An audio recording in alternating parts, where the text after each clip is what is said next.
Traffic police national highway की तरफ से गाइडलाइंस जारी की गई है कि जब नेशनल हाईवे पर एम्बुलेंस का मूवमेंट होगा उस दौरान चाहे कोई भी वाहन चालक है, किसी भी तरीके के वाहन चालक है, उन्हें किन बातों का ध्यान रखना है वो जानकारी मैं आपके साथ साझा करने जा रही हूं। क्योंकि चाहे आप पब्लिक ट्रांसपोर्ट से जाएं, प्राइवेट ट्रांसपोर्ट से जा रहे हैं, खुद की पर्सनल गाड़ी से जा रहे हैं, एम्बुलेंस जो है कहीं ना कहीं कभी ना कभी हमारे आसपास से गुजरती जरूर है, हमारा सामना होता है। ऐसे में आपको किन चीजों का ध्यान रखना है वो जानकारी आप तक साझा कर रही हूं। सबसे पहले आपको बता दें कि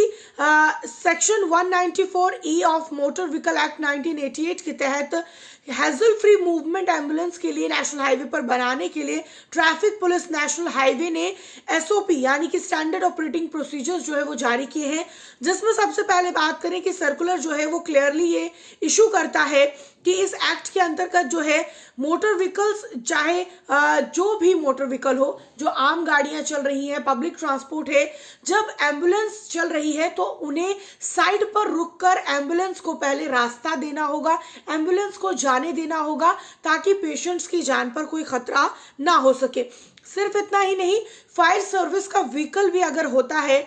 एम्बुलेंस होती है या कोई भी इमरजेंसी व्हीकल जो है, खासकर बात करें कि अगर कोई स्पेसिफाइड जो स्टेट गवर्नमेंट द्वारा अगर निकाला गया है व्हीकल जो कि इमरजेंसी के लिए यूज किया जा रहा है तो उसे रास्ता दिया जाना चाहिए। अगर आप नहीं देते हैं तो सरकार द्वारा आपको दंडित किया जा सकता है।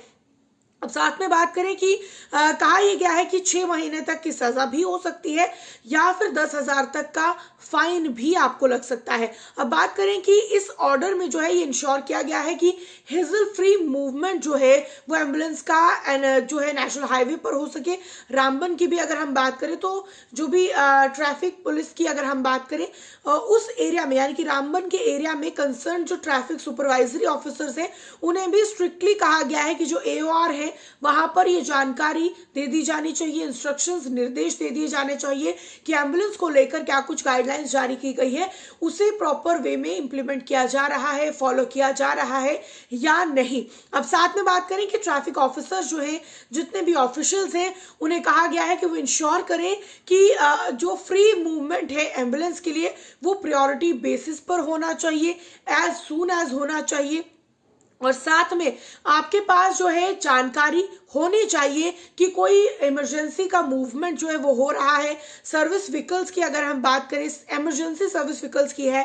या फिर केयरिंग क्रिटिकल ट्रॉमा पेशेंट्स या डेड बॉडीज को अगर आप लेकर जा रहे हैं तो इसकी जानकारी एओआर जो है उनके पास होनी चाहिए, ट्रैफिक पुलिस के पास होनी चाहिए, ताकि जो है जो भी पेशेंट्स हैं, जो भी आप बात कर सकते हैं पीड़ित हैं, उनके साथ कोई भी दुर्घटना ना हो सके और ना ही आम जनता को कोई भी परेशानी हो सके। अब देखिए, आप कहेंगे कि एम्बुलेंस में जो है कई बार एम्बुलेंस खाली भी चलती है या फिर डेड बॉडीज को लेकर जाती है, तो ऐसे में बताया जा रहा है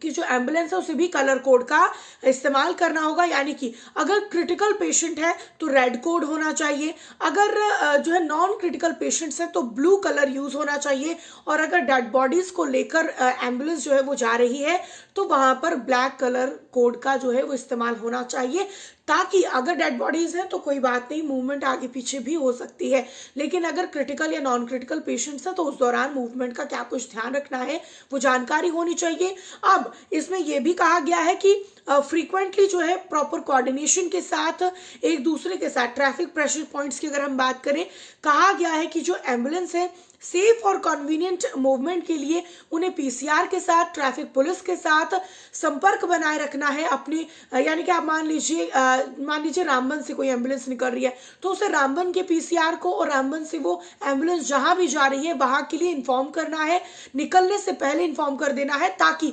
रास्ते में अगर कहीं पर कोई ट्रैफिक है वो ट्रैफिक मूवमेंट को क्लियर करवाया जा सके, ताकि एम्बुलेंस हेजल फ्री मूवमेंट कर सके। साथ ही साथ हमने कहा कि कलर कोड का इस्तेमाल भी करना है। अब यहाँ पर जैसा कि हमने कहा कि डिस्ट्रिक्ट एडमिनिस्ट्रेशन हो, एनजीओज हो, स्टेक होल्डर्स हो, प्रॉपर कोऑर्डिनेशन इनके साथ होनी चाहिए ताकि सेफ्टी और सिक्योरिटी जो है पेशेंट्स की ड्यूरिंग जो मूवमेंट है वो बनी रहे। अब साथ में टीसीयू रामबन है, उधमपुर है, उन्हें कहा गया है कि क्लोज यानी कि नज़दीकी और जितना हो सके उतना कोऑर्डिनेशन रहना चाहिए हॉस्पिटल अथॉरिटीज़ के साथ, ताकि जो रोड कंजेशन का स्टेटस है, रोड की जो कंडीशन है, वेदर की कंडीशन है, एज वेल एज अगर ट्रैफिक है या जो भी है, अल्टरनेट इमरजेंसी रूट जो है उसके लिए निकाला जा सके ताकि पेशेंट जो है वो बहुत ही ईज के साथ उनकी एम्बुलेंस की मूवमेंट हो सके। अब साथ में कहा जा रहा है कि कुछ कॉन्टैक्ट नंबर्स भी दिए गए हैं ट्रैफिक असिस्टेंट के लिए, क्वेरीज के लिए, यानी कि अगर आपको कोई सवाल है सेफ मूवमेंट के लिए, एम्बुलेंसेज के लिए, खासकर नेशनल हाईवे रामबन की मैं बात करूं, टीसीयू रामबन की 9419993745। इसके अलावा एक और नंबर है 9906023617, टोल फ्री नंबर है 1800180704। टीसीयू उधमपुर की अगर हम बात करें 8491928625। इस सर्कुलर में जो है ये सारी चीजें एडेड है। क्या ये जानकारी आपको सही लगी या फिर इस जानकारी को लेकर आपकी क्या कुछ राय है, कमेंट सेक्शन में जरूर रखिएगा।